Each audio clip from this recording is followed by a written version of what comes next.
హనుమంతుడికి తమలపాకులు ఎందుకు ఇంత ప్రియమో తెలుసా? సీతమ్మను వెతుకుతూ హనుమంతుడు లంకలోకి ప్రవేశించినప్పుడు రావణాసురుడి సైనికులు ఆయనను పట్టుకుని బంధించారు. అంతటితో ఆగలేదు, ఆయన తోకకి నిప్పు పెట్టారు. కాని అది వారి తప్పు. ఆ అగ్ని హనుమంతుడి కోపాన్ని మరింత ప్రబలించింది.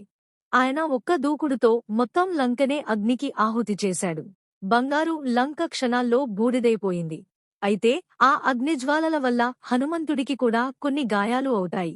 లంక నుంచి తిరిగి వచ్చిన హనుమంతుడి శరీరం మీద ఉన్న గాయాలను చూసి రాముడు హనుమాన్ని తన పక్కన కూర్చోబెట్టుకుని ఆ గాయాలను చూసి బాధపడుతూ ఏడుస్తూ శ్రీరాముడు స్వయంగా తమలపాకులను తెచ్చి ఆ గాయాలపైన పెడతాడు.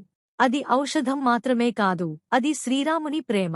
ఆ తమలపాకుల వలన ఆ గాయాలు నొప్పి తగ్గిపోయి నయమైపోతుంది. రాముడు హనుమాన్ కోసం అంత ప్రేమగా తెచ్చిన తమలపాకులు అంటే చాలా ఇష్టం.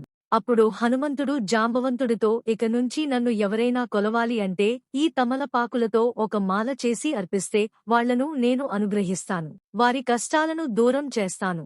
నాకోసం తమలపాకులు తెచ్చిన వారిని నేను రాముడిలా భావిస్తాను అని చెబుతాడు. మీరు ఎప్పుడైనా హనుమాన్కి తమలపాకులు అర్పించారా? జై బజరంగబలి.